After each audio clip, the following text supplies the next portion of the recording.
नमस्कार. मी डॉक्टर शशिकांत बांगर, संस्कृत विभाग, संगमनेर महाविद्यालय, संगमनेर. आज आपण एका फारच महत्त्वाच्या आणि कालसुसंगत विषयावर चिंतन करणार आहोत. आयुर्वेदातील स्वस्थ पुरुष संकल्पना. आयुः कामयमानेन धर्मार्थ सुख साधनम आयुर्वेदोपदेशेषु विधेयः परमादराः. अर्थात धर्म, अर्थ आणि सुख यांची प्राप्ती करण्यासाठी आयुष्य हवे असेल तर आयुर्वेदाच्या उपदेशांप्रती अत्यंत आदरभाव असायला पाहिजे. हे वाक्य आयुर्वेदाच्या तत्त्वज्ञानाचे सार सांगते. जर कुणाला दीर्घायुष्य हवे असेल आणि जीवनातील 4 पुरुषार्थ अर्थात धर्म, अर्थ, काम, मोक्ष मिळवायचे असतील तर त्याने आयुर्वेदाचे नियम आणि उपदेश यांच्याबद्दल गंभीरता आणि आदर बाळगायला हवा. स्वस्थस्य स्वास्थ्य रक्षणम आतुरस्य व्याधी परिमोक्षः. स्वस्थ अर्थात निरोगी व्यक्तीचे स्वास्थ्य रक्षण करणे आणि आतुर अर्थात रोग्याच्या व्याधीचा नायनाट करणे.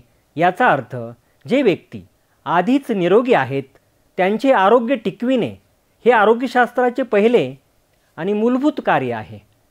आजकाल आपण औषधांवर, रुग्णालयांवर भर देतो, पण आयुर्वेद आपल्याला सांगतो की रोग होण्याआधीच त्याची प्रतिबंधात्मक अशा प्रकारची उपाययोजना करणे अधिक शहाणपणाचे आहे. मग आता आपल्याला प्रश्न पडतो, स्वस्थ कोणाला म्हणायचे? आयुर्वेदातील स्वस्थ पुरुषाची लक्षणे वर्णन केलेली आहेत. समदोषाः, समाग्निश्च, समधातु मलक्रियाः, प्रसन्नात्मेंद्रिय मनाः, स्वस्थ इत्यभिधीयते.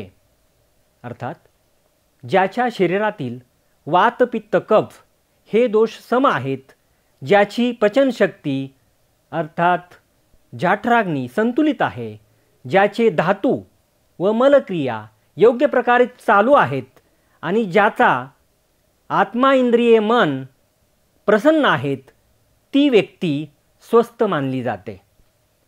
हा श्लोक आयुर्वेदातील निरोगी व्यक्ती अर्थात स्वस्थ या संकल्पनेची अत्यंत परिपूर्ण व्याख्या करतो. यामध्ये 4 मूलभूत गोष्टी नमूद केलेल्या आहेत. वात, पित्त, कफ या दोषांचं संतुलन, त्याचबरोबर जाठराग्नी त्याची रसनिर्मिती व्यवस्थित झाली की नाही किंवा अन्नाचं पचन व्यवस्थित होत आहे की नाही याबद्दलची ही क्रिया. धातू व मलक्रिया शरीरातील घटक धातू रस, रक्त, मांस, मेद, अस्थि, मज्जा आणि शुक्र आणि त्यांच्याशी संबंधित मल जे आहेत घाम, मूत्र, विष्ठा योग्य प्रमाणात आणि वेळेवर कार्यरत असाव्यात. प्रसन्नात्मेंद्रिय मनः मन, आत्मा, इंद्रिय यांची प्रसन्नता केवळ शरीर नव्हे तर मन आणि आत्मा त्याचबरोबर इंद्रिय ही सुद्धा प्रसन्न आणि सकारात्मक हवेत. जे व्यक्ती आधीच निरोगी आहेत त्यांचे आरोग्य टिकविणे हे तर आयुर्वेदशास्त्राचे पहिलं आणि मूलभूत कार्य आहेच. आजकाल आपण औषधांवर, रुग्णालयावर भर देतो, पण आयुर्वेद आपल्याला सांगतो की रोग होण्याआधीच त्याची प्रतिबंधात्मक उपाययोजना करणं अधिक शहाणपणाचं आहे. स्वास्थ्य रक्षणासाठी काही आयुर्वेदिक उपाय आहेत.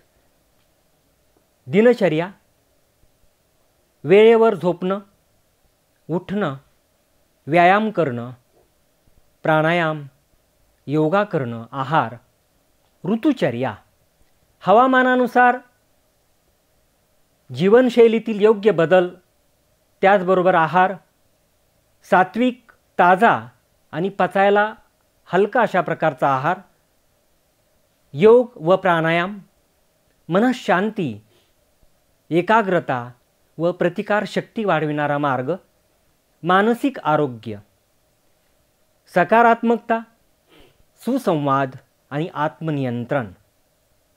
प्रत्येकाची जबाबदारी स्वतःच्या आरोग्याची जाणीवपूर्वक काळजी घेणं हे तितकंच महत्त्वाचं आहे. आत्मनिरीक्षण, स्वतःसाठी वेळ देणं, संगीतमध्ये रममाण होणं, स्वस्थस्य स्वास्थ्य रक्षणम ही संकल्पना केवळ आरोग्य टिकविण्याची नाही तर जीवनशैली घडविण्याची आहे. रोग झाल्यावर उपचार करणे हे शौर्य नसून रोग होऊ न देणे ही खरी बुद्धिमत्ता आहे. चला तर आजपासून आपण आपल्या शरीराचे आणि मनाचे जाणीवपूर्वक रक्षण करूया. धन्यवाद.